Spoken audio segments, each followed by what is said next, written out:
In this episode of Weekly Poker Hand, Johnnie Vibes, one of my favorite video bloggers, will be playing a hand with pocket kings against one of his biggest fans. Let's see how that goes. This hand is a button straddle to $6. There's an open and early for 15, one caller in middle position, and we make it 90 in the cutoff with pocket kings. So they are playing 1-3 no limit, straddle on the button. Okay? We have a raise and a call. Over to us, we make it 90 with pocket kings, which I think is normally a little bit big, but they are playing about $1,200 deep. 400 big blinds. I suppose 200 big blinds accounting for the straddle. So accounting for that, I like a big size with a hand like pocket kings. I know it's a bummer when everyone just folds pre-flop, but you want to make sure you're cutting off your opponent's implied odds while also getting full value whenever they do decide to call you. I'm telling you, I just happened to see that he was playing in Midland, and then he said he's on his way to Tulsa, stopping in Dallas. And I was like, where on earth is stopping in Dallas? You woke up. Didn't realize that action skips over the button here, so when I see both players on my right fold, I start to muck my cards. Oh shit, I thought he folded. Button straddle. 3 red. You didn't see my cards, right? Okay. I was like, All right, something kind of weird happens here where in this particular game, if you button straddle, you always close the action pre-flop, which is a little bit convoluted. So in this hand, it went raise call, Johnny raised in the cutoff, button gets skipped. Blinds go, nobody else is there, back to the button. Very, very powerful spot to straddle whenever your casino allows that. I actually think it's a horrible rule for casinos to allow this kind of button straddle because it really, really, really induces overly tight play. Now, most people in many games just do not play overly tight. They don't care. They're going to gamble. But if the opponents all play well, this type of button straddle should really kill the action because, well, the button's very powerful and they know they don't necessarily always get blown off their hand by one of the blinds they attack, which lets them stick around way looser correctly. All right, anyway, button calls $90 cold, and we're heads up.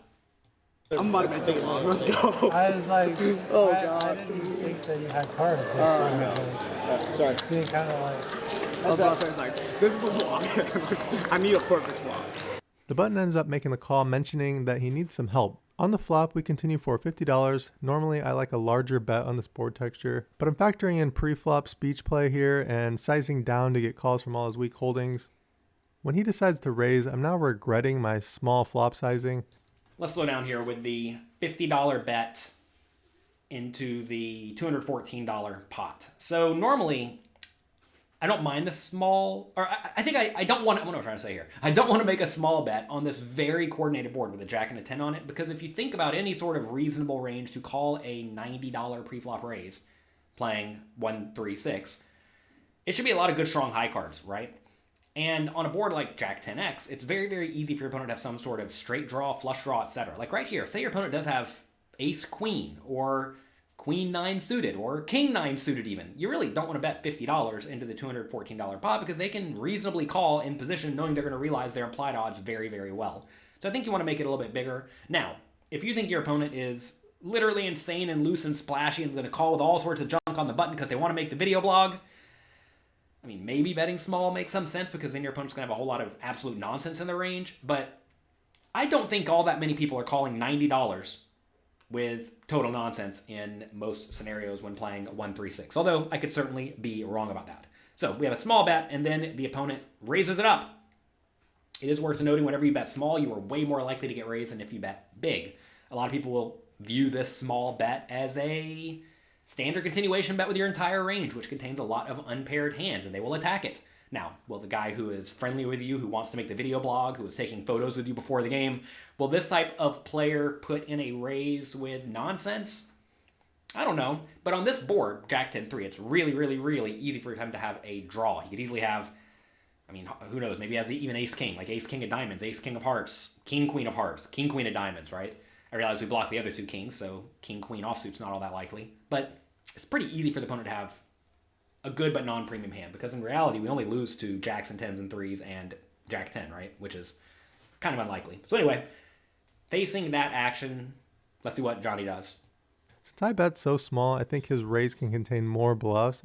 As a result, I'm now in a leveling war with myself. Yeah, not necessarily even more bluffs, but also more thin value hands. Like if you bet, let's say 2/3 pot on the flop, and he has a hand like Queen Jack, he's just never going to raise, right? But if you bet 50, he may now raise with Queen Jack just straight up for value / protection. So his range may contain more bluffs, but it also contains more value hands that you beat. So you're certainly not going to fold. Is he raising because he senses weakness? I'm not sure. Regardless, I have kings and I unblock the flush draw. This is a must call. The turn is a 4 of hearts. We check and he now overbet, rips it all in for $944. I'm all in. This all-in play is 10 minutes after asking to take a photo with me. I know he watches the vlog, so there's that added element of leveling that I'm considering with myself.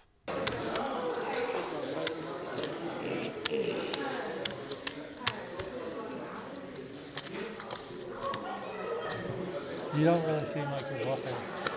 Against you? Why would I bluff against you? And you're really confident right now. Yeah, man, I have to be. I'm about to make the vlog if I lose this hand. 9. Wow, that's a lot of money. That is a lot of money. A 2x pot turn bet usually is very strong. That said, what is very strong in this scenario? That's the tough thing to figure out. 944. Man. Well, the good news is that you're going to be on the vlog no matter what. Oh, gosh. That's a win. Oh, gosh. This is not going to be good. Camera's up. What if I Do call... I need to hold that? Oh, man. You wanted to take a picture with me, too. Wow. Huh. What? I got like all these levels going on in my head. I have a really tough decision. I'm actually supposed to call with this hand because you could have a king of diamonds, a queen of diamonds, you could have ace, jack of diamonds. I don't block any of the hands that you could have. Alright. Fuck, I'm just gonna fold. I think I'm gonna fold. Johnny folds the pocket kings in this spot where his opponent could have all the draws. I'm not going to lie, if you put me in this spot, I would have snap called. That said, I do not have nearly the experience that Johnny does when it comes to playing with players who love you. I realize some of you love me, but I'm not playing meetup games all that often against players, and if you play against players who love you on a regular basis, you may find that there are some players out there who really just don't want to take your money. That may sound ridiculous, but some players just really, they want to get in there, they want to battle, they want to play, and they don't really want to ruin your day. That said, other players will be the exact opposite.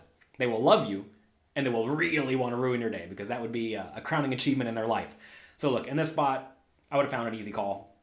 I would not have thought twice about it. There are so many draws available, and more importantly, there are so many worse made hands that could go for value available. And this is a board where a lot of players will just go for a big shove, thinking, well, if I have ace jack, you got me. What can I do? I just really don't want to get it outdrawn by your king queen or your ace queen or whatever. So, given all that, I would have called. Can I show the camera without showing everyone else? Do you want to see, or should we just end the video? Let's end the video. Oh no, you want to see? Okay. Yeah, they want to see it anyway. The jack and the jack. Good fold by Johnnie Vibes. Johnnie Vibes is about $900 richer than I would be. Look, I would not have folded. I would have snap called, and I would have been incredibly wrong. Good job, Johnnie Vibes, on this one. That's going to be it for this episode of Weekly Poker Hand. If you enjoyed it, do me a quick favor. Click the like and subscribe buttons down below. These hands from the Texas Cash Games are a lot of fun, huh? Thanks to all Johnnie Vibes for letting us use this footage. Hope you all have a great day. Hope you run hot. And, maybe, just maybe, you should not be nearly as big of a calling station as I am.